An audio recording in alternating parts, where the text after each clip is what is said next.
Bonjour et bienvenue à tous.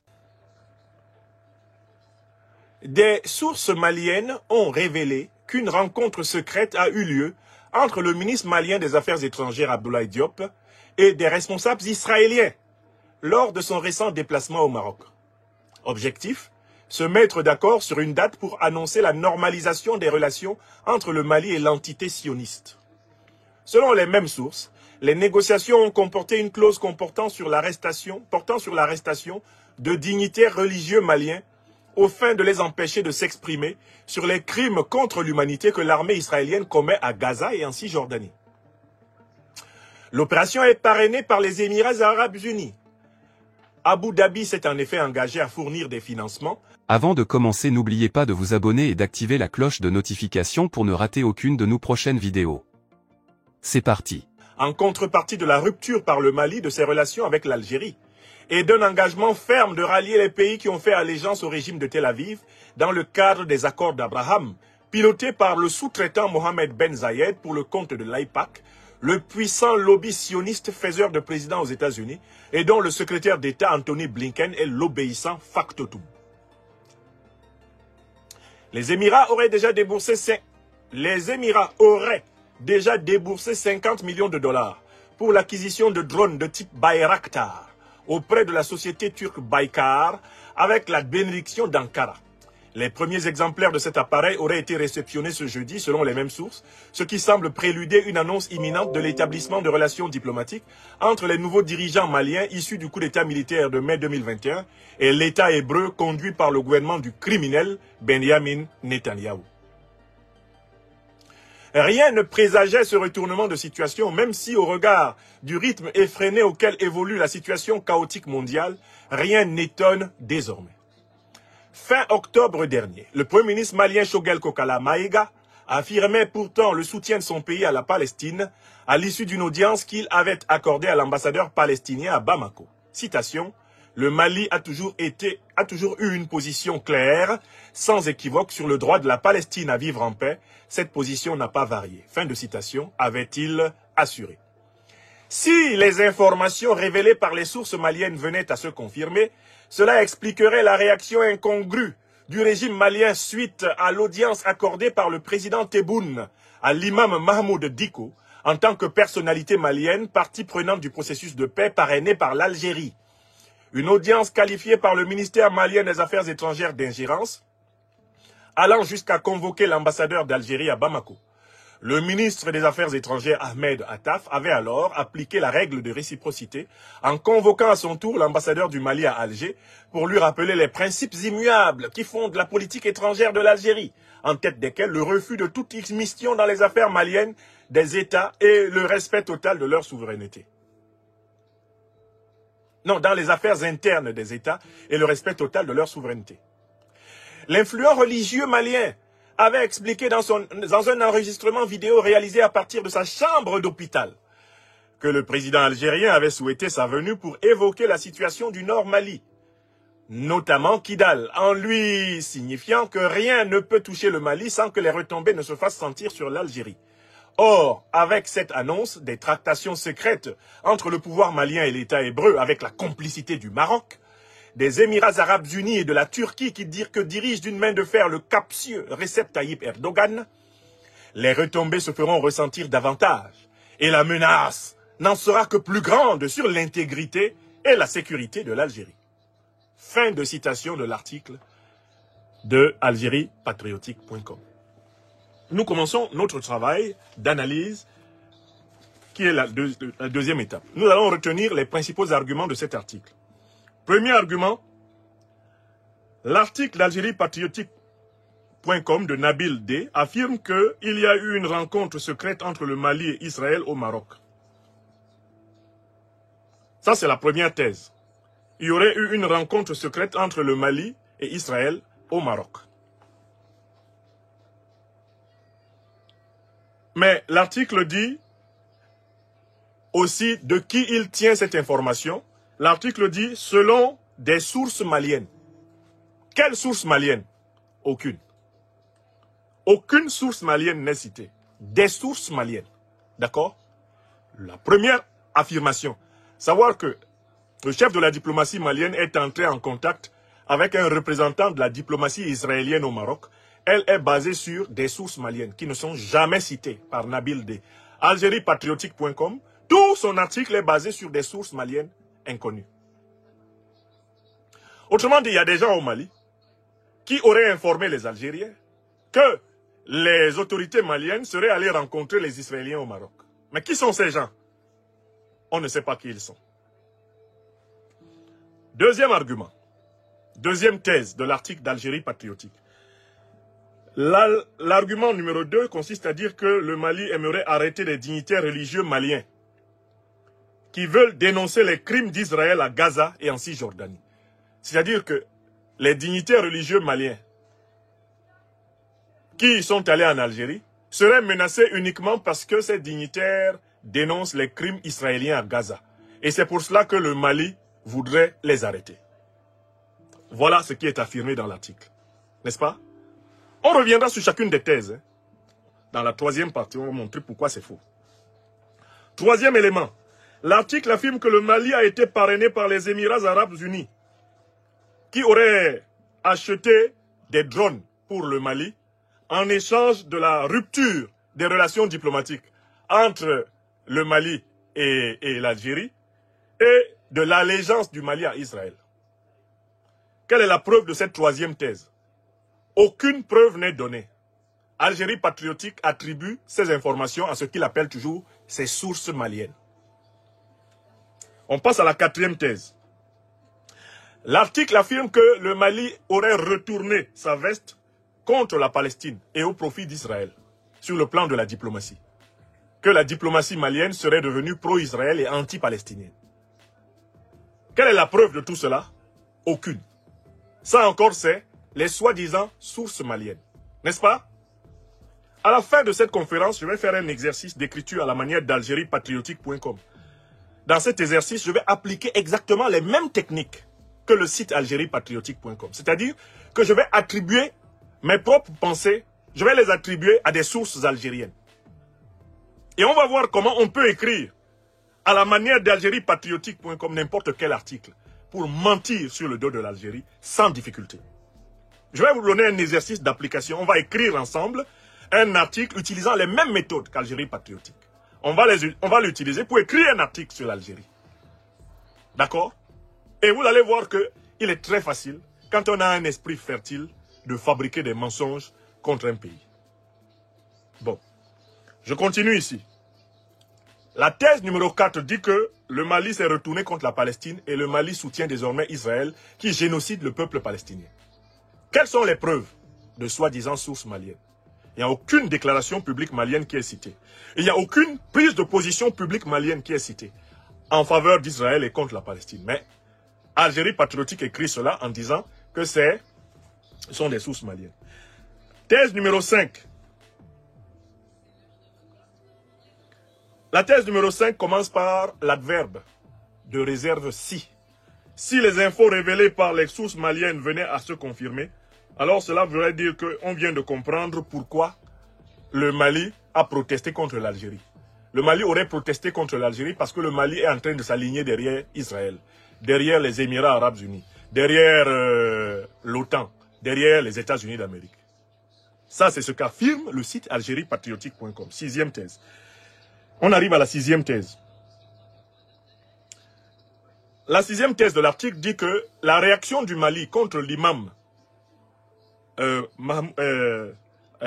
l'imam Diko, qui s'était rendu en Algérie pour féliciter les Algériens au moment même où ceux-ci hébergeaient publiquement les pires terroristes anti-maliens, l'article affirme que cette réaction est incongrue, car en réalité, elle cache plutôt le fait que le Mali, ayant basculé du côté d'Israël, basculé du côté des Émirats arabes unis, basculé du côté de l'OTAN, basculé du côté des États-Unis, le Mali, en réalité, ayant basculé du côté du Maroc, veut simplement, en réalité, utiliser l'imam Diko comme un bouc émissaire, afin de masquer son mouvement. Alors, voilà les 6 principales thèses. Oui, il y en avait 6. Voilà les 6 principales thèses de l'article que je vous ai lu. J'espère que vous vous reconnaissez dans cette thèse-là. C'est l'article que je vous ai lu, que je viens de vous résumer. C'est bien ce qu'ils ont dit, non? Je n'avance pas sans vous.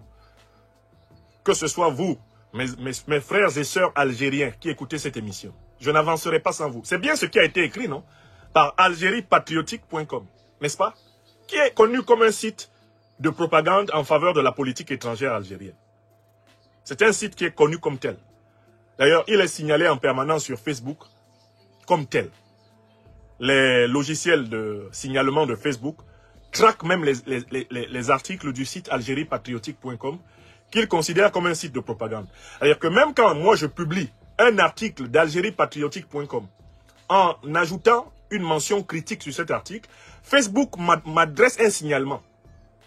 Parce que Facebook, qui est sous le contrôle bien sûr des grandes puissances de l'OTAN, considère Algérie patriotique comme un site ennemi de l'OTAN. Et par conséquent, même quand vous citez algériepatriotique.com, en critiquant ce que algériepatriotique.com a dit, Facebook commence par déclencher une sanction contre vous. Ce matin, en me réveillant, j'ai vu que, alors que j'avais publié l'article d'Algérie patriotique, accusant faussement le Mali, en montrant que c'est un tissu de mensonges, Facebook m'a quand même signalé que je n'ai pas le droit de faire figurer les articles d'algériepatriotique.com sur Facebook. Bon, moi, je ne suis pas d'accord avec Facebook. Je ne suis pas d'accord avec la politique de censure que les grandes puissances occidentales infligent aux opinions du Sud sur les réseaux sociaux. Donc, je ne suis pas d'accord. Il faut laisser Algérie patriotique dire ce qu'elle veut. Et nous aussi, nous allons critiquer ce que dit Algérie patriotique. Et c'est ça la vie. Nous sommes pour la bataille des idées. Nous sommes prêts pour ça. Je suis contre la censure. Les gens disent des choses fausses sur nous. Laissez-les dire. On va combattre ça. Nous sommes organisés pour combattre les idées fausses contre nous. Ne nous protégez pas par la censure. En tout cas, ici en Europe. Laissez les gens dire. Nous, on est là, on va répondre. On est là, on va répondre. Donc, voilà les 6 thèses principales du site algériepatriotique.com. On commence par la première thèse. Nous commençons la 3e et dernière partie de cette émission. La véritable déconstruction. Je vais démontrer que les 6 thèses affirmées par le site algériepatriotique.com envers le Mali sont fausses. Commençons par la première. Algériepatriotique.com affirme qu'il y a une rencontre secrète entre le Mali et Israël au Maroc. Et quelle est la preuve? La preuve, nous dit Algérie patriotique, ce sont des sources maliennes. Mais quelles sont ces sources? Elles ne sont pas citées. Mais c'est facile, tout le monde peut inventer des sources. Tout le monde peut vous accuser en évoquant des sources qui ne sont pas citées. Des sources qui ne sont pas prouvées. Donc on considère le premier article comme nul. Il s'agit d'une rumeur, d'une diffamation. Il s'agit d'autant plus d'une rumeur et d'une diffamation que la diplomatie malienne actuelle, du président Assimi Goïta, du docteur Choguel Kokala Maïga, du ministre ambassadeur Abdoulaye Diop, ce n'est pas une diplomatie qui se fait en catimini. Si les autorités maliennes veulent rencontrer les autorités israéliennes, elles vont le faire au grand jour. Pourquoi? Parce que le Mali est un État souverain. Le Mali a le droit de rencontrer les autorités du pays de son choix. Et ça, c'est un élément fondamental de la doctrine malienne. La trilogie de gouvernement malien aujourd'hui. C'est le principe numéro 1. Le principe de la souveraineté. Et le principe numéro 2 de la trilogie du président Assimi Goïta et de ses compagnons, c'est la liberté de choix stratégique du Mali. Il n'y a personne sur la terre, en dehors du peuple malien et de ses autorités, qui puisse dicter au Mali qui il a le droit de rencontrer ou de ne pas rencontrer. Il faut que ce soit clair pour tout le monde. Les Africains ne demanderont plus à une quelconque puissance le droit de rencontrer une puissance quelconque. Je recommence. Le premier argument d'Algérie patriotique est faux, parce que les autorités maliennes nouvelles nous ont habitués à assumer leurs actes. Le Mali n'a pas besoin d'aller se cacher au Maroc pour rencontrer Israël. Si les autorités maliennes veulent rencontrer les autorités israéliennes, elles le feront en plein jour. Mais ça ne veut pas dire que si les autorités maliennes rencontraient les autorités israéliennes, ça veut dire que le Mali est soumis à Israël. Ce n'est pas vrai. Il existe des relations diplomatiques entre la Russie et Israël. Est-ce pour cela que la Russie est soumise à Israël? La Russie, qui est aujourd'hui le grand allié du Mali, n'a-t-elle pas des relations diplomatiques avec Israël? Il y a une ambassade de Russie en Israël. Il y a une ambassade d'Israël en Russie. Pourquoi algériepatriotique.com ne dit pas que Poutine est soumis aux sionistes? parce qu'il y aurait des relations diplomatiques entre la Russie et Israël. Pourquoi il ne dit pas ça? Donc le premier argument est complètement faux. D'abord parce que le Mali ne se cachera jamais pour nouer, s'il le veut, des relations diplomatiques avec qui il veut. Et d'autre part parce que, mais écoutez, s'il faut parler d'Israël, il y a beaucoup de pays africains qui ont des relations diplomatiques avec Israël. Il y a beaucoup de pays européens qui ont des relations diplomatiques avec Israël. Beaucoup de pays américains qui ont des relations diplomatiques avec Israël. La Russie, le grand allié malien, a des relations diplomatiques avec Israël. Donc le fait même, l'éventualité de relations diplomatiques avec Israël ne signifie pas la soumission à Israël. Si ça signifiait la soumission à Israël, il faudrait l'appliquer à tous les pays qui ont des relations diplomatiques. Donc le premier argument est faux. Et dès lors que le premier argument est faux, comme cet argument est le pivot de toute la démonstration, à savoir que des sources maliennes auraient informé des Algériens que le Mali est allé rencontrer en cachette Israël au Maroc, à partir du moment où ça c'est faux, toute la démonstration s'écroule. Le deuxième argument. Le Mali voudrait arrêter des religieux maliens qui veulent dénoncer les crimes d'Israël à Gaza et en Cisjordanie. Mais pourquoi le Mali chercherait-il à arrêter des religieux maliens pour des affaires qui ont lieu en Palestine? Pourquoi? Quelle est la position des autorités maliennes par rapport à la crise israélo-palestinienne? Moi, je suis retourné lire ce que les autorités maliennes ont dit en dernière date. Et je retrouve, par exemple, sur Twitter, la déclaration qui a été faite par le chef de la diplomatie malienne en octobre 2023. Et je vais vous lire sa déclaration. L'ambassadeur Abdoulaye Diop écrit ceci. J'ai reçu en audience ce vendredi 13 octobre 2023 son Excellence Monsieur Hadi Chebli, ambassadeur de l'État de Palestine au Mali. J'ai exprimé la vive préoccupation de mon pays face au conflit entre Israël et la Palestine, marqué par une escalade actuelle de la violence dans la bande de Gaza. À cet égard, j'ai dénoncé sans réserve les violences et les excès sous toutes leurs formes et d'où qu'ils viennent, surtout l'usage disproportionné de la force contre les civils, appelant ainsi à un arrêt immédiat de tous les actes de violence et à la protection des populations. J'ai en outre rappelé l'attachement du gouvernement du Mali à la paix et à la sécurité et invité par la même occasion la communauté internationale à se mobiliser pour la mise en œuvre de la solution à deux États, Israël et la Palestine, vivant côte à côte en paix, en sécurité et à l'intérieur des frontières internationalement reconnues. Voilà la position officielle du Mali. Un, il y a une ambassade de Palestine au Mali. Deux, l'ambassadeur de Palestine a été reçu. À cette occasion, le chef de la diplomatie malienne a rappelé que le Mali est opposé aux violences contre le peuple palestinien à Gaza, a rappelé que le Mali soutient la solution de deux États séparés, chacun dans les frontières internationalement reconnues. Voilà la position traditionnelle du Mali.